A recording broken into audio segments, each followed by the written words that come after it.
smokers have always looked over their shoulders ever since marijuana was made illegal in Trinidad and Tobago. Indeed, it's not always enjoyed such a bad rep. Believe it or not, the sale of marijuana was actually government sanctioned up until the early 1960s. The shopkeepers in the various districts, especially the East Indian district, used to sell marijuana in brown paper, and you could purchase not more than 5 ounces. If you wanted more than 5 ounces, you have to get a permit from the district warden office. Ganja is a Sanskrit word, and the plant was among the herbs and spices brought to Trinidad and Tobago by the East Indian indentured laborers. In California, where the use of marijuana for medical purposes has been legal since 1996, Jonathan, then a university student, sought out the herb at the Oakland Wellness Center to deal with his insomnia and frequent anxiety attacks. After an assessment by a medical doctor at the center, he received his authorization. A little piece of paper introduced him to a whole new world. Depending on the wellness center, it could range from anywhere between actual buds to seeds to gummy bears, brownies, lollipops, oils. Some people, with that actual paper, it allows you to grow up to 20 plants. So if you want to, take the cultivation route and grow your own plants and yield your own crop, I guess you could do that. These dispensaries may roll joints for frequent customers, and some even give you 3.5 grams or 1/8 of an ounce for your birthday.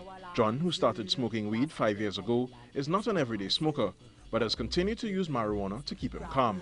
It helps with, like, when I want to go and sleep and whatnot, and I smoke, it puts me to rest.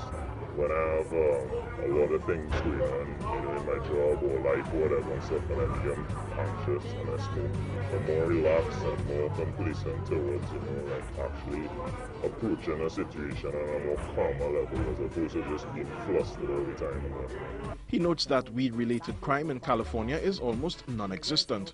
It's a far cry from Chong's work environment in central Trinidad. Now 30, Chong began selling marijuana at 15 to augment his grocery boy salary.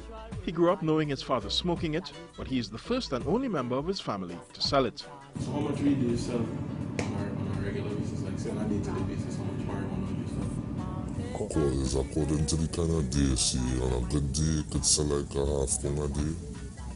That is retail. Right, and how much money is a half pound of marijuana? Retail, that could be like, let's see, 12,000 retail. A good day. A bad day can make about 3,000. The primary breadwinner in his family, Chung is able to pay his rent, his children's school fees, keep food in the kitchen, and keep himself in Jordans. With ministers of national security threatening to clamp down on crime since time immemorial, he's been able to keep his import business afloat with alarming ease. I make my call to Vinci, and Vinci send the boatman, and we just meet up right with spot, whatever spot we choose, and money, send Western Union, and we reach. Despite the fact that he's never been intercepted by the Coast Guard during a pickup, he's been arrested 3 times. This he refers to as the cost of doing business. His clientele is a cross-section of the society, and he satisfies the high-grade needs of the poor man, soca singers, and even those at the top of the corporate ladder. It's a lucrative business, but not one without risks. Having already served jail time, he's now more focused on reaching a point of comfort and growing old with his children. I don't want to do this for the rest of my life. It's just to basically build a foundation for the future. And I feel that I reach a certain limit. I will give up because I really had to, because of the fight from the police and the hold it hard. Sisters Ayana and Asha Diaz are the designers behind Wadada movement. They say while it is considered a sacrament by many Rastafari, marijuana is not a requirement to being a Rasta.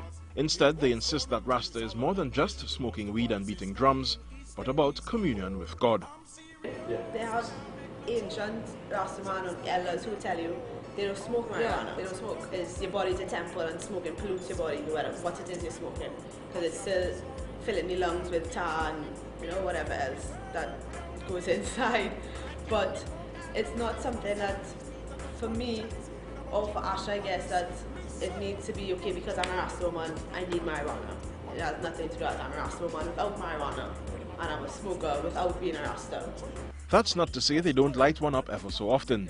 While not in it for medicine, they do see the benefits of smoking herb. It keeps me calm.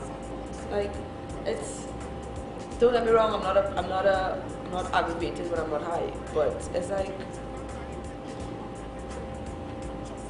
like how people feel when they drink their coffee. The Diaz sisters, Jonathan and even Chung, all agree that, as in the case of alcohol and nicotine, there would need to be clear boundaries drawn and resilient control if marijuana is to be decriminalized. And that's where education or re-education comes in. Jovan Ravello, TV6 News. Summer ganja planter, call me the ganja farmer. Deep down in the earth, we put the ganja.